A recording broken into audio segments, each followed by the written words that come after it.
6월 25일 6.25 전쟁 73주기 되는 날입니다. 어떻게 보면 참 비극적인 전쟁이었죠.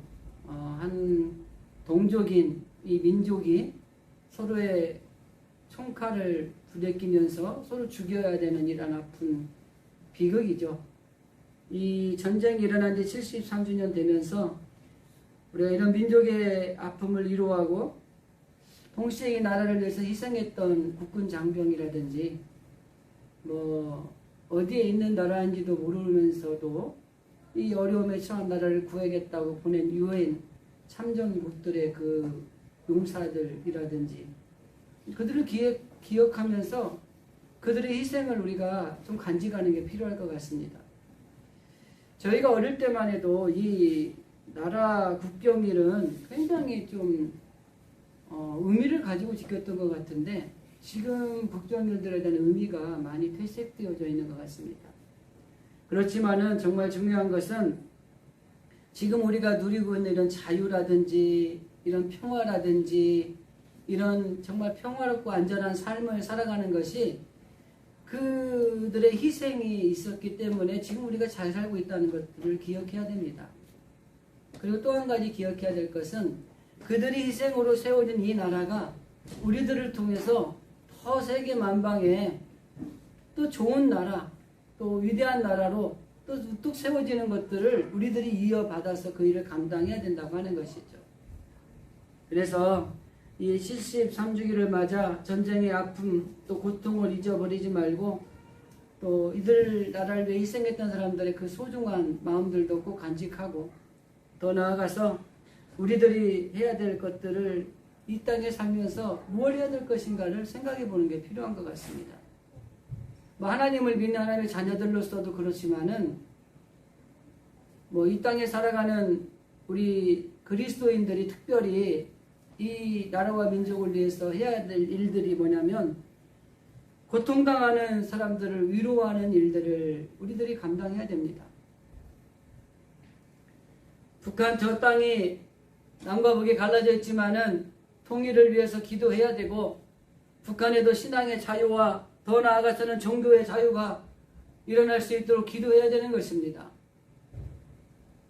지금도 북한 선교를 하시는 분들을 만나보면 북한 땅에도 하나님 앞에 부르짖어 기도하는 하나님의 백성들이 얼마나 많은지 몰라요. 목숨을 내놓고 숨어서 하나님 앞에 성경을 보고 하나님 앞에 기도하면서 그 북한 땅에 하나님이 도우시기를 기도하는 그 땅의 민족들이 얼마나 많은지 모른다고 하는 것입니다. 더 나아가서 다음 세대가 이 자유민주주의 한국 미래를 이끌어나갈 수 있도록 그들이 하나님 앞에서 그리고 이 나라와 민족을 위해서 해야 될 일들을 잘 감당할 수 있도록 해달라고 우리가 기도하는 일을 게을리해서는 안 된다고 하는 것입니다. 우리 아까 장로님 기도하실 때 기도하셨지만은 정말 이 나라가 참 힘들고 어려운 시기인 것 같아요. 좌로나 우로나 치우치지 않고 하나님의 정의가 또 하나님의 뜻이 이 나라에서 이루어지기를 위해서 기도해야 되는 것이 오늘 우리 살아가는 이 그리스도인들이 해야 될 중요한 덕목이라고 하는 것입니다. 제가 언젠가 말씀을 드렸지만은 이 나라의 민족이 이렇게 잘 사는 것은 하나님을 믿는 그리스도인들이 이 나라 민족을 기도했기 때문인 거예요. 수많은 각자의 위치에서 나라의 발전과 또 나라를 위해 수고하고 희생하신 분들이 계시는 것은 분명하지만 그 중에 가장 위대한 것은 하나님을 믿는 그리스도인들이 이 나라 이 민족을 위해서 정치 지도자들을 위해서 위정자들을 위해서 경제를 이끌어가는 그 경제인들을 위해서 쉬지 않고 밤낮 없이 눈물 뿌려가며 기도했기 때문에 하나님의 그 은혜의 기도를 들으시고 우리나라를 이렇게 잘 사는 민족, 세계에도 그래도 이름을 좀 내줄 수 있는 그런 민족으로 삼아주셨다고 하는 것입니다. 그래서 우리 믿는 자들의 역할이 굉장히 중요합니다. 6.25 전쟁일을 맞이해서 특별히 나라와 민족을 위해서 우리 그리스도인들이 해야 될 일들이 무엇인가를 인식하고 잘 감당할 수 있는 우리 진실의 성도들이 되었으면 참으로 좋겠습니다.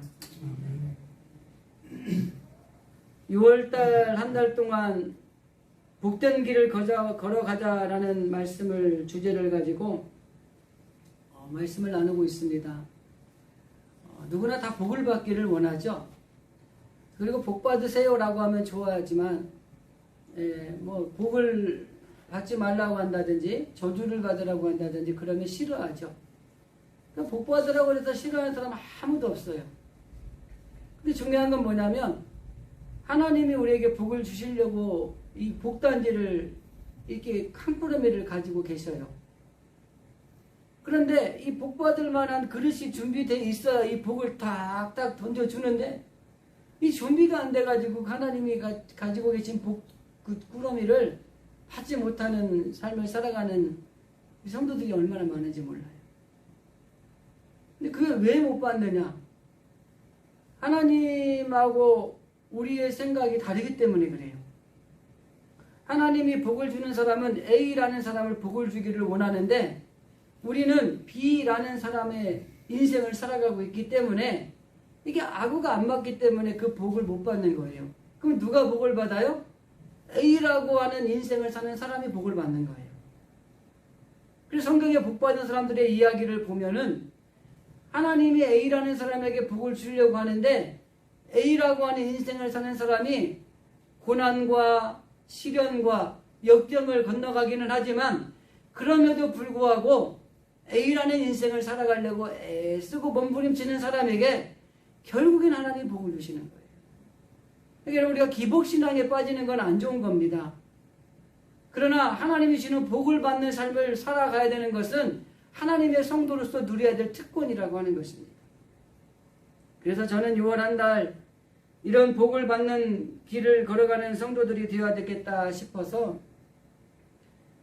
그 신앙을 다시 한번 점검하고 그리고 기본적으로 신앙생활 하는데 필요한 것들을 점검하면서 이제는 한번 내 신앙을 다시 좀 추스려보자.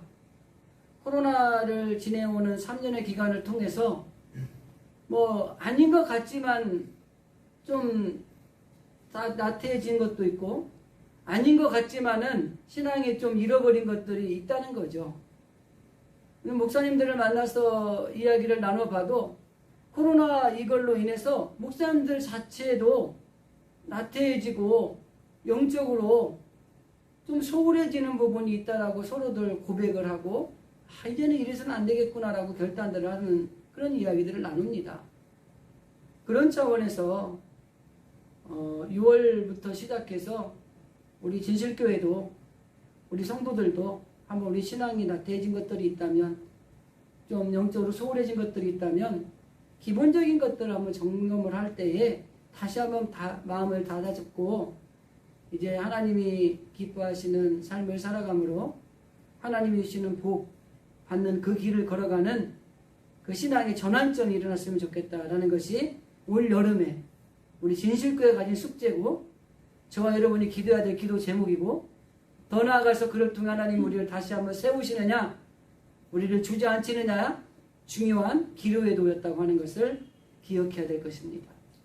그래서 저는 하나님과의 이 복된 길을 걸어가는 삶을 살아가기 위해서 분명히 해야 될 것들이 몇 가지가 있어서 첫 번째로는 하나님과의 관계 이걸 분명히 해야 되겠다. 두 번째는 우리들의 삶의 방향과 삶의 자세를 좀 분명히 해야 되겠다. 그리고 오늘은 성령의 임재에 대해서 좀 분명히 해야 되겠다. 여러분 성령 임재, 성령 충만 이런 말은 꼭 성령 강림주일 그때만 한번 하고 좀 많이 강조들을 안 하시잖아요. 여러분 성령의 임재를 분명하게 우리가 신앙생활하면서 내 안에서 인식하고 우리가 신앙생활을 하고 계신가요? 그래서 우리가 성령의 임재를 분명히 할 필요성이 있다고 하는 것입니다. 그래서 오늘 본론에서 이야기하고 싶은 것은 이 성령의 임재를 분명하게 하기 위해서 우리가 뭘 해야 될 것인가 그거를 좀 살펴보려고 하는 것입니다. 우리 인생의 삶을 크게 두 가지로 나누면은 첫째는 배움의 시기가 있어요. 두 번째는 행동의 시기가 있습니다. 배움의 시기는 모방이든 아니면 학습이든 아니면 어떤 유행이든 이런 것들을 통해서 행동하기 위해서 이론적으로 정립하는 시기를 배움의 시기라고 얘기를 합니다. 인생의 성장기를 보면 우리가 유아기를 거쳐서 아동기와 청소년기를 통해서 많은 것들을 배워요. 그래서 이 배우는 건 뭐냐면 행동을 하기 위한 이론을 정립하는 시기라고 하는 것입니다. 자, 어떤 사람이 직장에 취직을 했어요. 직장에 취직을 하면은 처음부터 행동으로 나가는 게 아니라 그 직장에 대해서 우리가 알아야 될 것들을 이론적으로 정립을 해야 됩니다. 그래서 인턴제가 필요하고 오리엔테이션이라든지 아니면 그 정규직이 아닌 그 전 기간을 뭐라 그러죠? 수습기간이라나 그러나요? 그런 기간들을 두는 거예요. 왜? 그 기간이 배움의 시간인 겁니다. 이론적으로 내가 일제 나가서 행동으로 실천하며 일을 할 때에 필요한 것들을 정립하는 시기가 이 배움의 시기라고 하는 겁니다. 여러분, 그러다 보니까 이 배움의 시기에는 어떤 일의 능력이나 성과가 일어나지 않아요. 그래서 우리가 이 배움의 시기를 굉장히 지루해할 수 있는 것입니다.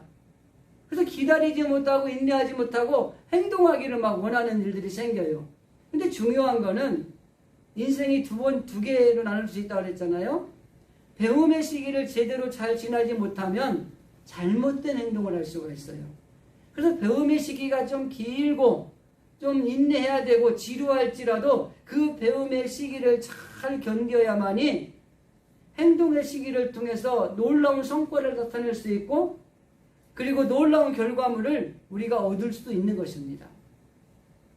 그래서 이 배움의 시기가 이런 시기이고 또 하나는 실천의 시기, 또 활동의 시기라고 할 수 있고 행동의 시기라고 할 수 있는데 이렇게 배움을 통해서 정립한 것들을 실제적으로 활용을 해서 이제는 그걸 써먹는 거예요.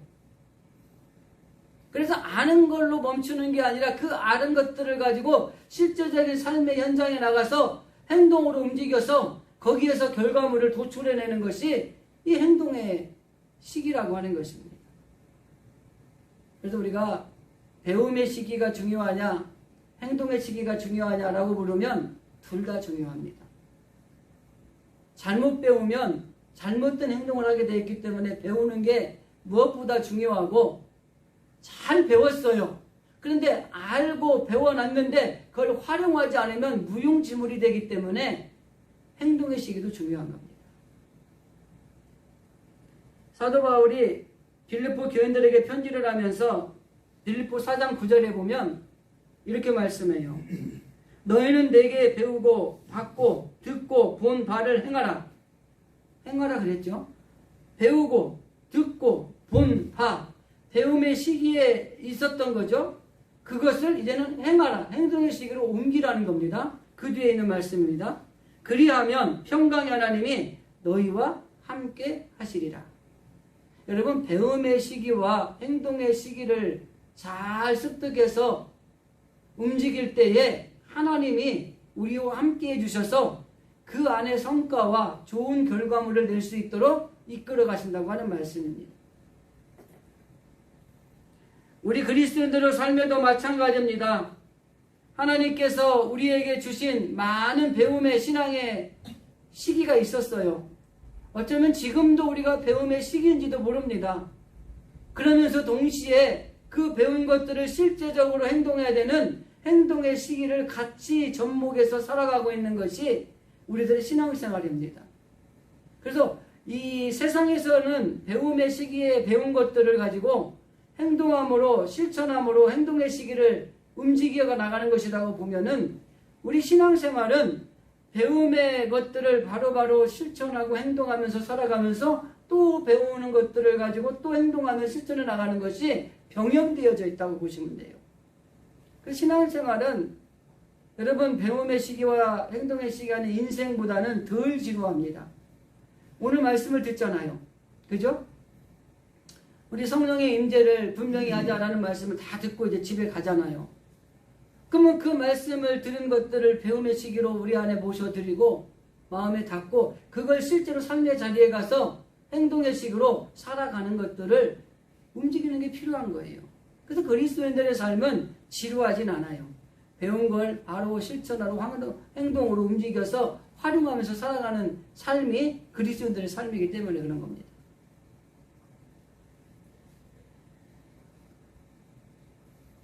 배움의 시기에 머물러 있으면 안 된다고 하는 것입니다. 우리가 예수 그리스도를 구주로 영접하고 하나님 앞에 구원받은 하나님의 자녀가 되었다고 한다면 이제는 그 구원받은 하나님의 자녀들의 신앙의 성장이 일어나도록 움직여야 됩니다. 실천해야 됩니다. 행동해야 되는 것입니다. 그래서 성장이 일어나야 되는 거예요. 근데 제자리에 머물러 있는 경향이 있다고 하는 것입니다. 이에 대해서 성경은 뭐라고 말씀하시냐면 히브리서 5장의 12절 이하의 말씀을 보면 때가 오래되었으므로 너희가 마땅히 선생이 되었을 터인데 이미 우리는 예수 그리스도를 믿음으로 말미암아 구원받은 하나님의 자녀들이 되었습니다. 그래서 이제는 우리가 선생이 되어져 있어야 될 것인데 그 뒤에 있습니다. 너희가 다시 하나님의 말씀의 초보에 대하여 누구에게서 가르침을 받아야 할 처지이니 단단한 음식은 못 먹고 젖이나 먹어야 할 자가 되었도다. 이는 젖을 먹을 자마다 어린아이의 의의 말씀을 경험하지 못한 사람이다 라고 말하는 것입니다.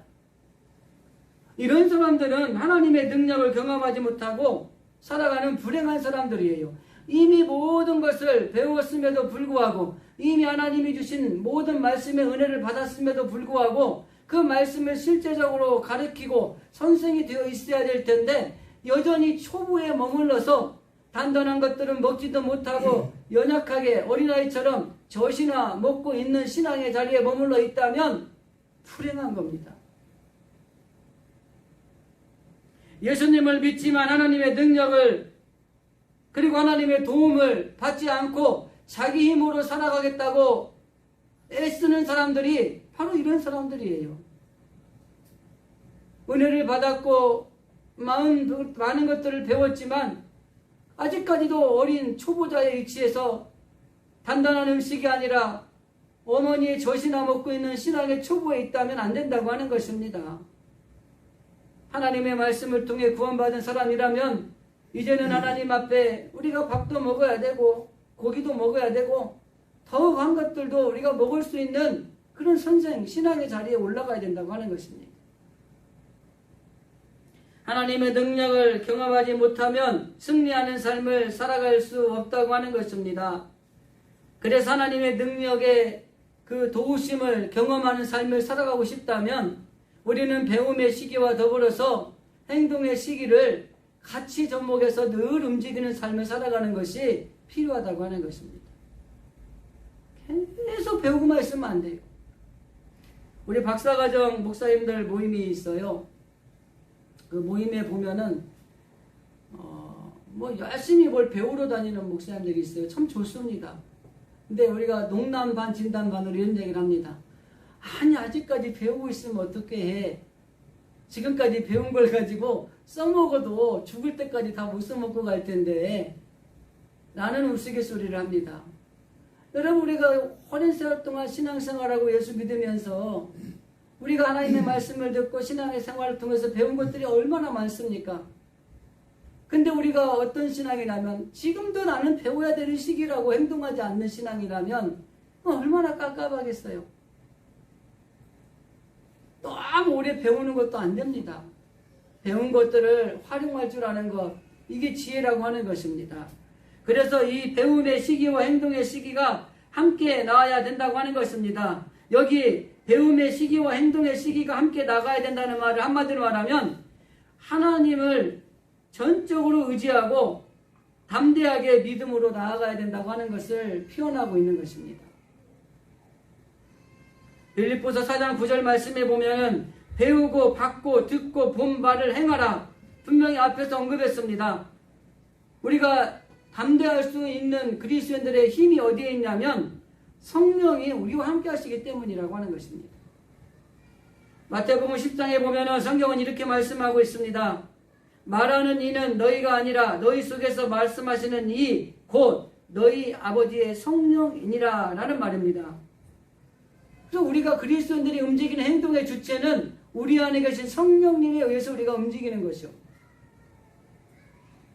그래서 하나님의 사람들은 성령의 역사하심으로 살아가는 사람들이라고 해도 과언이 아니라는 것입니다.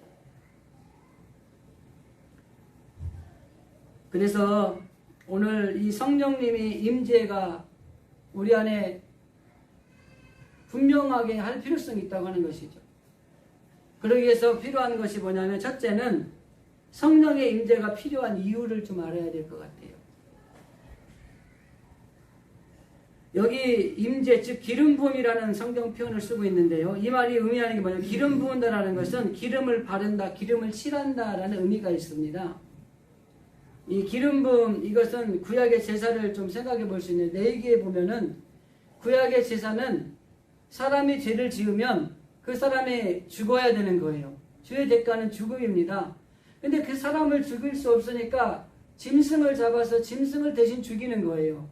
그리고 그 피를 제단에 뿌려서 하나님이 받으시면 그 죄가 사해지는 것이 이게 구약의 제사입니다. 그러다 보니까 이 모세를 통해서 출애굽 시기에 하나님이 그 모세를 통해서 성막을 지으라고 얘기를 하는 거예요. 그리고 어떻게 짓는 방법이라든지 길이라든지 모양이라든지 하나님이 모세에게 다 가르쳐 준 거예요. 하나님이 가르쳐 준 대로 열심을 다해서 힘을 다해서 백성들과 더불어서 아주 멋진 이 성전이 완공이 됐습니다. 출애굽기 40장 말씀이에요. 근데 출애굽기 40장에 성공이 완공이 됐는데 거기 하나님의 임재가 임하지 않는 거예요. 왜 하나님이 임재하지 않느냐면 하나님은 죄가 있는 곳에 임재하실 수 없는 것입니다. 그러니까 그 사건이 일어나고 난 뒤에 출애굽기 40장 9절 이하의 말씀에서 뭐라고 말씀하냐면 좀 긴데 한번 읽어드릴 테니까 천천히 음미해 보시기 바랍니다. 또 관유를 가져다가 성막과 그 안에 있는 모든 것에 발라 좀 넘어가고 아론에게 거룩한 옷을 입히고 그에게 기름을 부어 거룩하게 하여 그로 내게 제사장의 직분을 행하게 하라. 너는 또 그 아들들을 데려다가 그들에게 겉옷을 입히고 그 아비에게 기름을 부은 같이 그들에게도 부어서 그들이 내게 제사장의 직분을 행하게 하라. 그들이 기름 부음을 받았은즉 대대로 영원한 제사장이 되리라 하셨다. 성소를 잘 지었어요. 그런데 하나님의 임재가 거기에 임하지 않는 거예요. 그때 하나님이 모세에게 명령한 게 뭐예요? 성소를 비롯해서 성소에 있는 모든 기구들 그리고 제사장 아론과 그의 아들들 제사장의 옷을 입히고 그들에게 기름을 바르라는 거예요. 그리고 나니까 그 기름을 바르고 난 뒤에 그들이 영원한 제사장이 될 것이라는 거예요. 그리고 40장 우리가 9절 이하의 말씀을 봤는데 그 뒤쪽에 34절에 가니까 이렇게 성경에 기록돼요. 구름이 회막에 덮이고 여호와의 영광이 성막에 충만했다. 성소와 성수의 기구들과 제사장들에게 거룩한 기름을 바르고 난 뒤에 하나님의 임재가 그 성소에 임했다고 하는 것입니다. 기름 부음이라고 하는 것은 하나님의 사랑 가운데 임재하실 수 있도록 거룩함으로 준비되어 있는 것을 준비하는 것입니다. 그러니까 하나님의 성령이 우리 안에 임재하실 수 있는 것은 우리가 죄 가운데 살 때에 그 성령이 우리 안에 임재하실 수가 없는 거예요. 거룩한 기름을 발라서 우리가 하나님의 성령이 임재하실 수 있는 그런 자격이 되어 있을 때에 그때 성령이 우리 가운데 임재한다고 하는 것입니다. 구약시대에 이렇게 죄 때문에 하나님께서 성막에 거하지 않았던 것처럼 오늘 이 시대에도 마찬가지입니다. 신약에 와서 예수 그리스도가 단번에 희생 제물이 되심으로 성전 되시는 예수님이 되시고 우리는 스스로 우리가 성전으로 지어져 가야 됨을 성경은 말씀하고 있습니다. 그래서 우리의 성전 안에 성령의 임재가 일어나기 위해서 필요한 것은 우리가 거룩해지는 거예요. 깨끗해지는 것입니다. 죄가 없는 그런 상태로 되어질 때에 성령의 임재가 우리 가운데 임할 수도 있다고 하는 것을 설명을 하고 있는 것입니다. 그래서 많은 사람들이 성전으로 지어져 가야 되는데 그렇게 되지 않음으로 인해서 주의 성령이 우리 안에 임재하실 수 없는 그런 경우가 너무 많이 있다고 하는 것입니다. 그래서 제가 서두에 말씀드렸죠. 여러분은 성령의 임재가 우리 가운데 있음을 인식하고 살고 계십니까? 라는 질문을 했습니다. 하나님이 함께하지 않는 사람은 그리스도인이라고 할 수가 없습니다.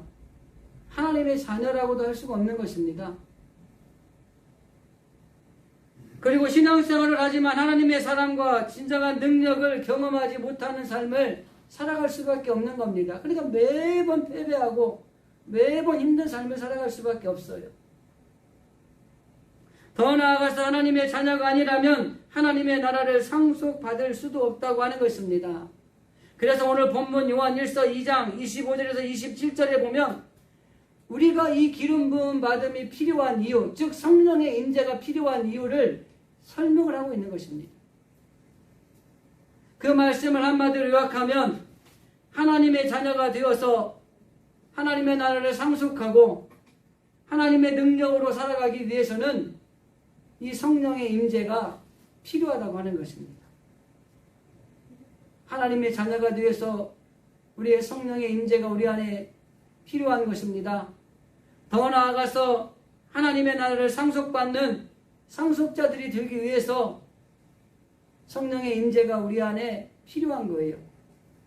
그리고 하나님의 능력으로 이 땅에서 살아가기 위해서도 성령의 임재가 우리 가운데 필요하다고 하는 것입니다.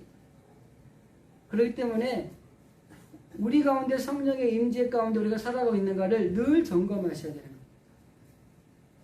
근데 하나님의 성령이 임한 증거가 우리 가운데 나타나는 것 중에 가장 대표적인 게 뭔지 아세요? 평안입니다. 평안이에요. 성령이 내 안에 임재해 계시면 어떤 환경이나 어떤 일을 만나도 평안하게 돼 있어요. 두려워하지 않습니다. 염려하거나 근심하거나 걱정하지 않습니다.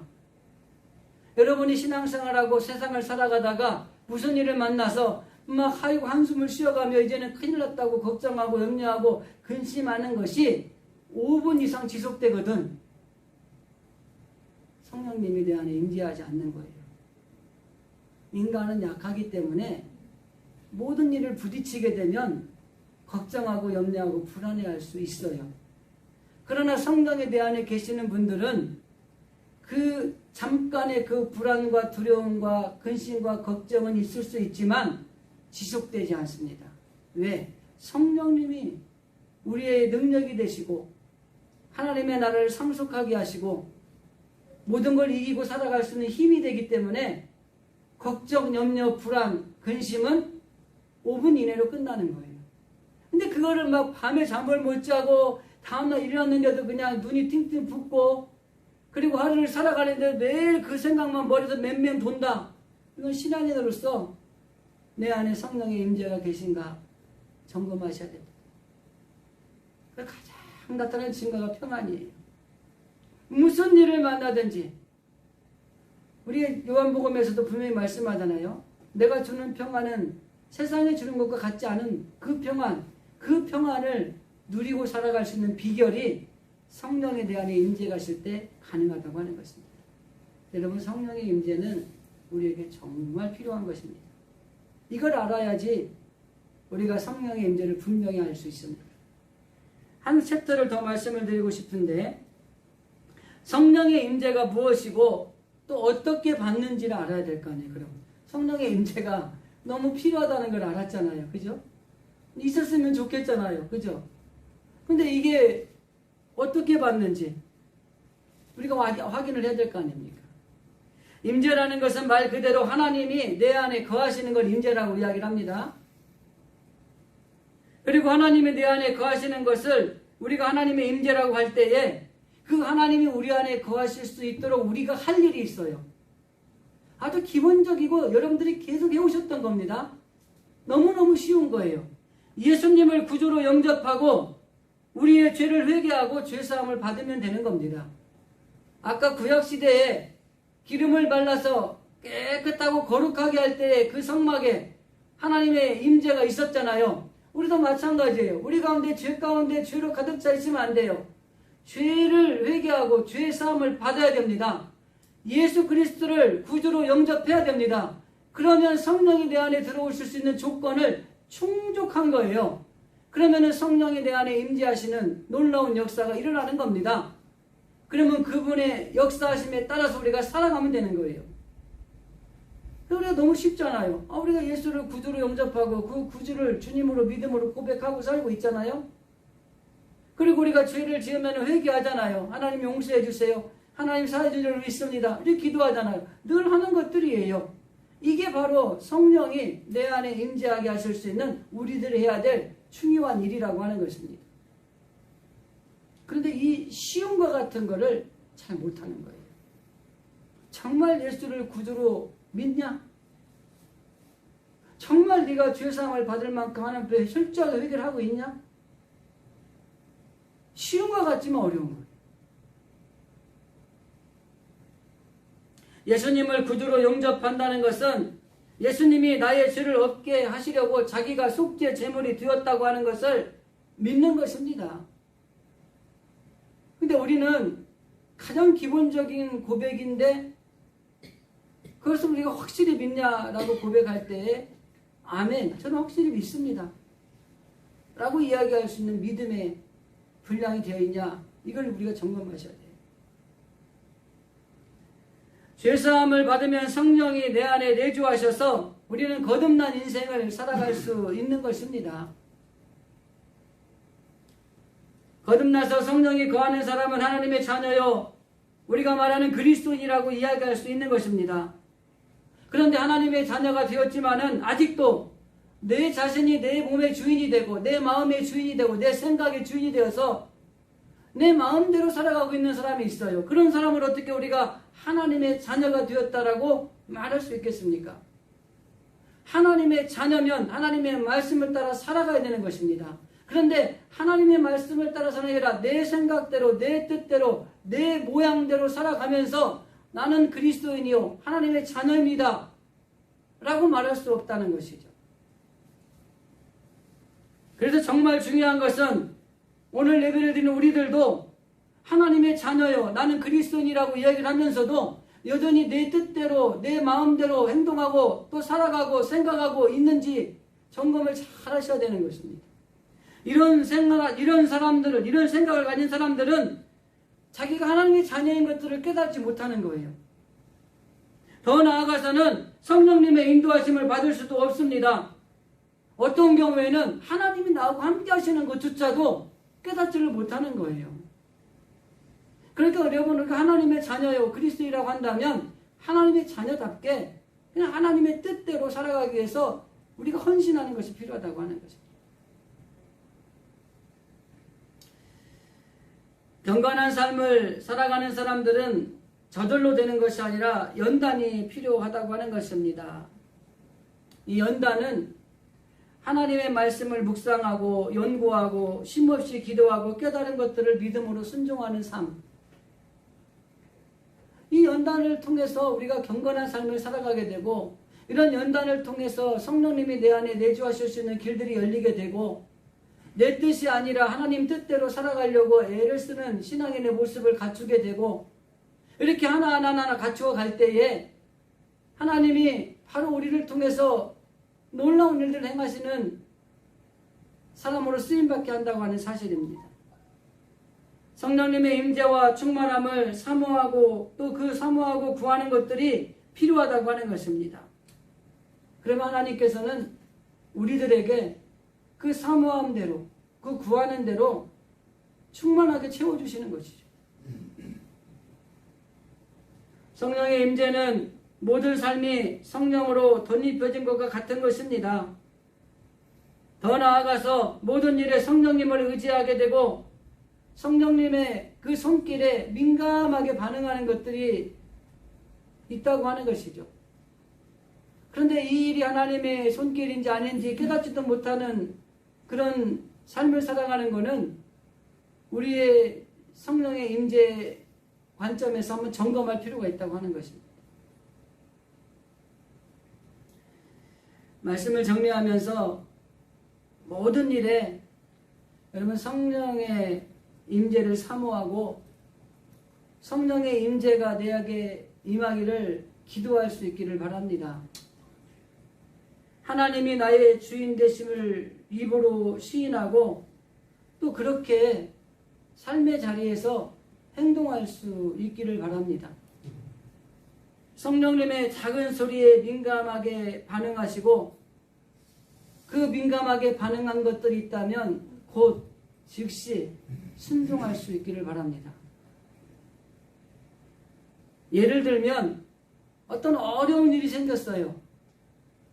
그런데 하나님이 말씀하시면 내 생각과 맞지 않아도 하나님이 말씀하시니까 순종하고 따라가는 겁니다.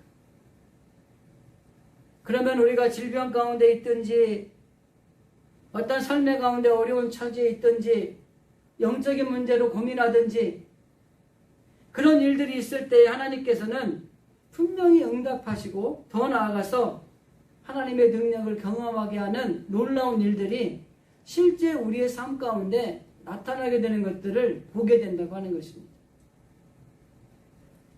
오늘 복된 길을 걸어가는 우리 성도들이 되기를 원하면서 첫째는 하나님과의 관계를 분명해야 된다. 두 번째는 우리의 삶의 방향과 자세를 분명히 해야 된다. 오늘은 성령의 임재를 분명히 해야 된다. 왜 성령의 임재가 필요한가? 그리고 성령의 임재를 받기 위해서는 우리는 어떻게 해야 될 것인가? 이 말씀들을 마음판에 새기고 하나님 말씀을 통해 배움의 시기를 우리가 받았다면 이 말씀을 결단하고 세상에 나가서 행동의 시기로 실천하시면서 하나님이 주시는 놀라운 은혜가 우리들의 삶 가운데 넘쳐나시기를 주님의 이름으로 간절히 기도드립니다.